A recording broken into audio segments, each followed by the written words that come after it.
Lecture number 18 marginal costing का topic है। TY BCom class, TY BAF sem 6 में है एंड मास्टर वाले बच्चों का सेम 1 में है। कॉस्ट अकाउंटिंग हमारा टॉपिक है। काफ़ी इंपॉर्टेंट क्वेश्चन आप पिक किया गया है। क्वेश्चन नंबर 33, एक बच्चे का डाउट था सर टीवाई बीकॉम को ये क्वेश्चन ही आते हैं। देखो बैफ बीकॉम मास्टर स्टार्टिंग से मेंशन किया भाई, सबका प्रीवियस ईयर क्वेश्चन मैंने यहाँ पे नोट्स में दिया है और जो भी बच्चे चैनल के साथ कनेक्ट हैं उनको ये नोट्स प्रोवाइड करने की बात मैंने की थी एंड प्रोवाइड करा दिया गया है। आज का क्वेश्चन इंपॉर्टेंट है एंड टीवाई बीकॉम को देखोगे भाई 2013 में ये क्वेश्चन बना था। स्टार्ट करते जरा। एक company annually manufacturers and sales 20,000 units of product and selling price of which is ₹50 and profit देके रखा है ₹10 पर यूनिट। तो सबसे पहले फॉर्मेट कर लो भाई। इस टाइप में मेरा सजेशन रहता है कि सबसे पहले ना आप ये फॉर्मेट कर लिया करो। सेल्स का डिटेल पर यूनिट कितना दिया है, पर यूनिट कितना दिया है 50 पर यूनिट। चलिए टोटल यूनिट कितना है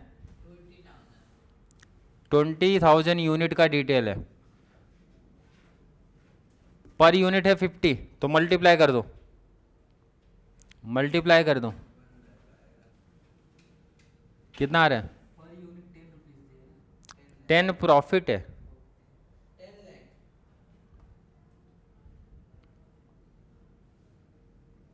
क्लियर है ना, 10 प्रॉफिट दे के रखा है। आगे का डिटेल्स पढ़ते हैं। प्रॉफिट ध्यान रखना 10 पर यूनिट दिया तो आप साइड ही रख दो। नेक्स्ट 20,000 का डिटेल देके रखा है। मटेरियल कॉस्ट, मटेरियल कॉस्ट किस में आएगा हमारे वेरिएबल कॉस्ट में आएंगे।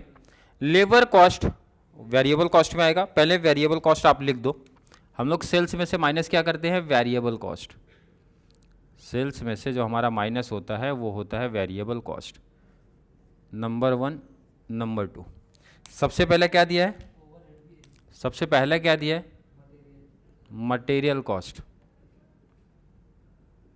सेकंड क्या है मटेरियल कॉस्ट, बताओ कितना। मटेरियल कॉस्ट दे के रखा है 3 लाख। लेबर कॉस्ट कितना 1 लाख। यहां तक कोई डाउट नहीं है। अब जो न्यू थोड़ा सा कॉन्सेप्ट आ रहा है, ओवरहेड्स ब्रैकेट में मेंशन है 50% वेरिएबल। इट मीन्स 50% वेरिएबल है एंड 50% हमारा फिक्स में चले जाएगा, ध्यान रखना। तो ओवरहेड्स की जब बात करते हैं, 3rd नंबर पे हमारा ओवरहेड्स है। ओवरहेड्स तो यहाँ पे लिखेंगे ओवरहेड और यहाँ मेंशन करना 50%। तो ओवरहेड का टोटल अमाउंट कितना देके रखा है 4 लाख। 4 लाख का 50% कर दो 2 lakh. And total variable cost को जब मैं प्लस करूंगा तो टोटल कितना हो रहा है 6 लाख। तो टोटल हमारा हो गया यहाँ पे 6 लाख। क्लियर है। सेल्स में से वेरिएबल कॉस्ट हमने माइनस किया तो हमें क्या मिलेगा कंट्रीब्यूशन। तो नेक्स्ट पॉइंट हमारा जो आता है वो रहेगा कंट्रीब्यूशन। कंट्रीब्यूशन आप माइनस कर दो, कितना आ रहा है कंट्रीब्यूशन माइनस कर दो, कितना आ रहा है 4 लाख। कोई डाउट है किसी को?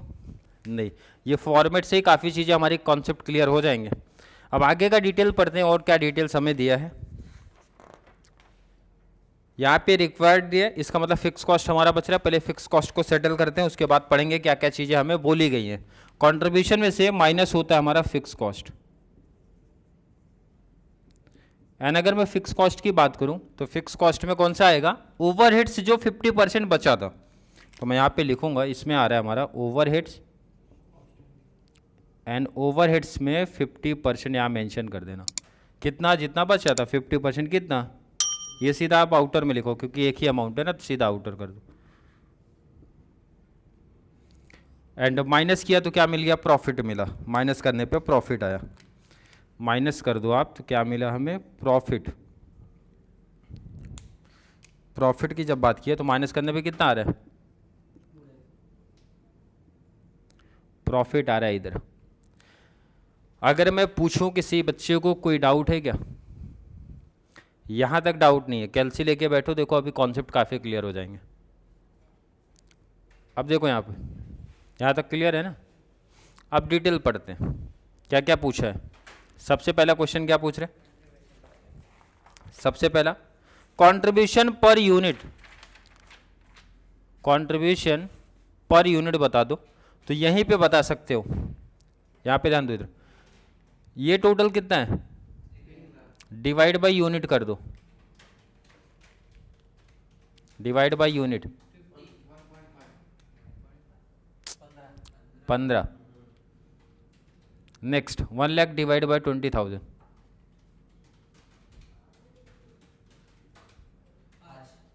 2 लाख डिवाइड बाय, तो टोटल इनका कितना हो रहा है, टोटल कितना आया, टोटल कितना आ गया, टोटल आ गया। क्लियर है कि नहीं? एक तो टेबल में दिखा दिया, अगर टेबल में नहीं दिखाना है तो हम अलग से भी कर सकते हैं, जैसे यहाँ पे मैं बता भी रहा हूँ। क्या पूछा गया आपसे कि आप हमें बता दो कंट्रीब्यूशन पर यूनिट, पूछ रहे हैं आपसे, पर यूनिट हमें बताओ। तो ये फाइंड आउट करना हमारा लिए काफ़ी आसान होता है। अच्छा, वेरिएबल कॉस्ट था क्या?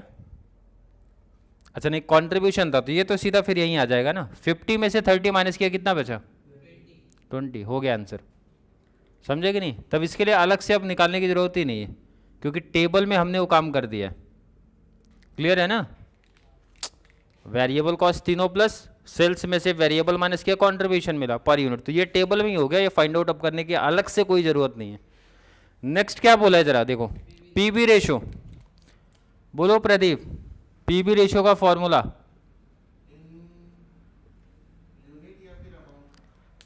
PB ratio, PV ratio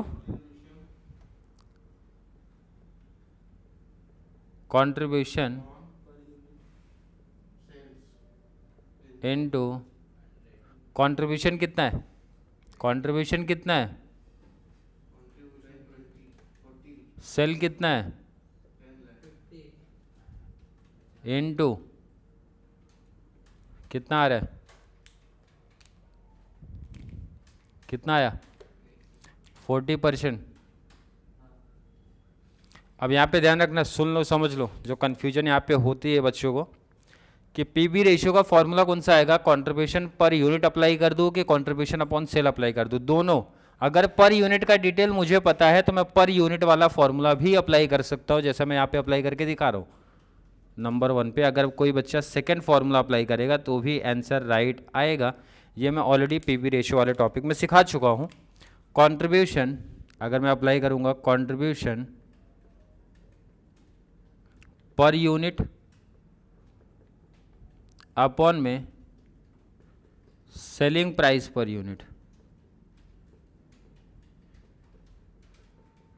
into 100। Contribution per unit अपने को मालूम है कितना है, 20, तो यहाँ पे लिखो 20 divide by selling price per unit कितना है, इनटू कितना परसेंट, परसेंटेज सेम आएगा। तो एग्जाम में कोई भी अप्लाई कर देना आप, बस आपको क्लियर होना चाहिए कि कब कौन सा फॉर्मूला अप्लाई करना है। अगर वैल्यू वाला डिटेल पता है तो भाई फर्स्ट, अगर पर यूनिट का डिटेल पता है तो सेकंड, और दोनों डिटेल पता है तो कोई भी फिर एक ऑप्शन है, कोई भी एक अप्लाई करना है, आंसर आ जाएगा। क्लियर है? नेक्स्ट आगे क्या पूछे, break even sales rupees, break even sales unit की बात कर रहे हैं। थर्ड वाला पहले रुपीज है, break even sales, break even sales rupees. बोलो फॉर्मूला, फॉर्मूला बताओ। Fix cost divide by PV ratio. Fix cost कितना दिया है, फिक्स कॉस्ट कितना दे के रखा है, पीबी रेशियो कितना मिला, डिवाइड करिए,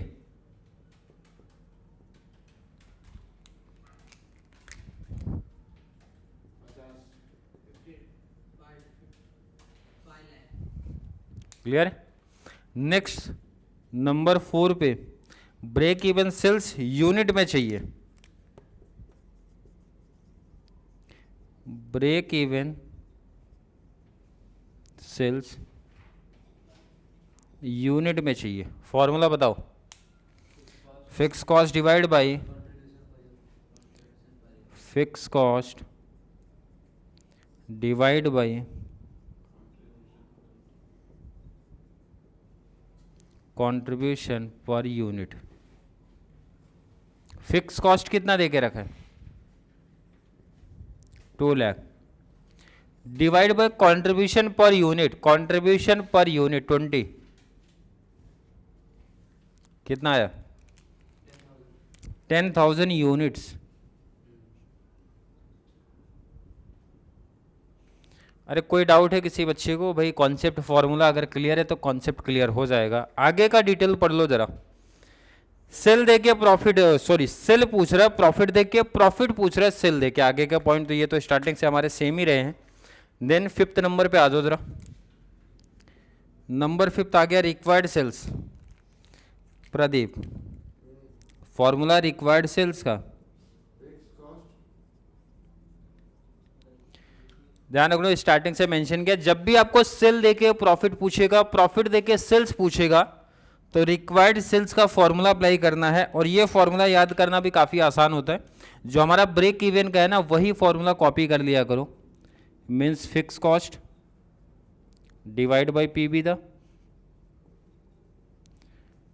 इसी में आपको बस ऐड कर देना है डिजायर्ड प्रॉफिट, डिजायर्ड प्रॉफिट। तो नंबर 5 में आपसे डिटेल जरा पढ़ो क्या लिखा था।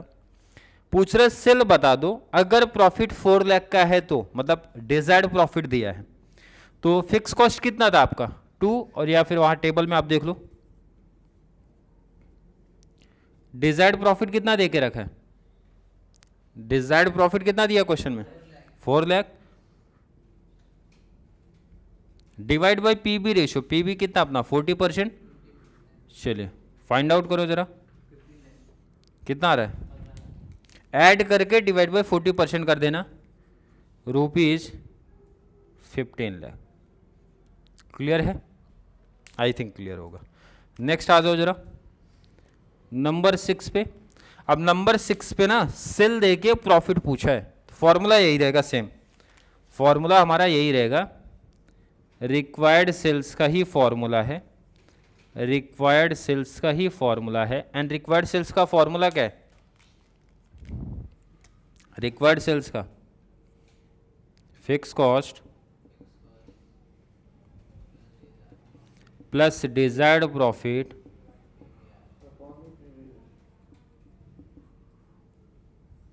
अपॉन में PB ratio. Clear? Required sales, अब यहां पे सेल दे के रखा है, कितना सेल दिया है? सेल कितना दिया है? अच्छा यूनिट में दिया है भाई। Profit when sale is 18,000 unit. जब भी जानना, बहुत इंपॉर्टेंट टॉपिक यहाँ पे दिख दिया, यूनिट जब भी आएगा तो ये यहां से हट जाएगा पीबी रेशियो। तो आपको कौन सा यूज करना भाई? ये यूनिट वाला, कंट्रीब्यूशन पर यूनिट। इसका मतलब अब पीबी नहीं आएगा, यहां पे आएगा कंट्रीब्यूशन। कैसे समझ में आ गया? जब भी यूनिट का डिटेल दिया होगा तो पीबी को हटा देना, कंट्रीब्यूशन पर यूनिट का यूज कर लेना।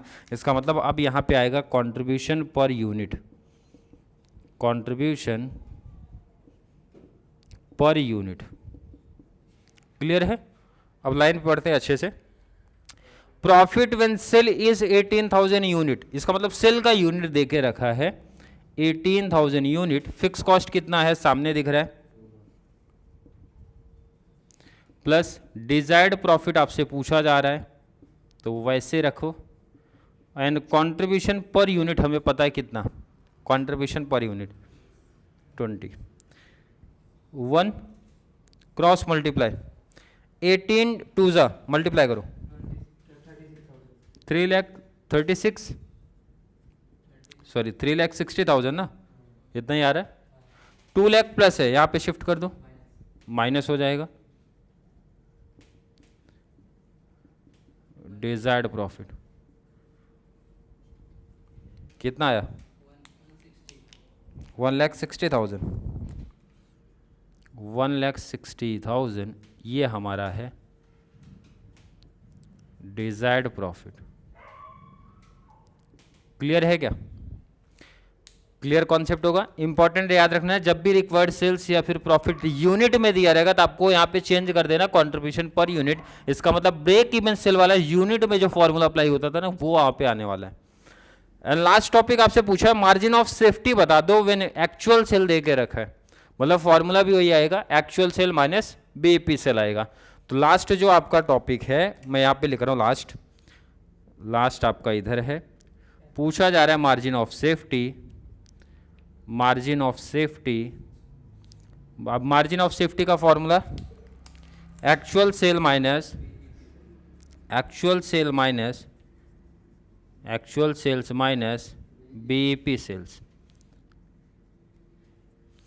अगर एक्चुअल सेल का अमाउंट वहाँ नहीं दिया होता तो हम लोग ये वाला सेल लेते हैं, बट उन्होंने मेंशन कर दिया पहले कि एक्चुअल सेल हमें जो वहाँ पे दिया है 7 लाख उसी का यूज़ करना है, तो यहाँ पे लिख देना 7 lakh minus BEP cell. Find out हुआ है, देखो बीईपी सेल यहाँ पे सामने माइनस कर दो 5 लाख, माइनस किया तो कितना आंसर आया 2 लाख। क्लियर है क्या? नोट कर लो पहले आप इसको। चलिए नोट हो गया। आई थिंक मार्जिनल कॉस्टिंग का ये सम हर एक बच्चे को समझ में आया होगा। फिर भी किसी बच्चे को आज की क्लास को लेके कोई भी डाउट, कोई भी कन्फ्यूजन क्रिएट होता है तो ज़रूर नीचे कमेंट में ऐड करना, या फिर कॉन्सेप्ट क्लियर है, वीडियो आपको थोड़ी सी भी हेल्पफुल लग रही है तो वीडियो को ज़्यादा से ज़्यादा TYBCom बैफ एंड मास्टर वाले बच्चों को ज़रूर शेयर करें ताकि उनको इस चैनल से कंप्लीट बेनिफिट मिल सके। तो चलिए मिलेंगे अगली क्लास में, तब तक के लिए थैंक यू सो मच।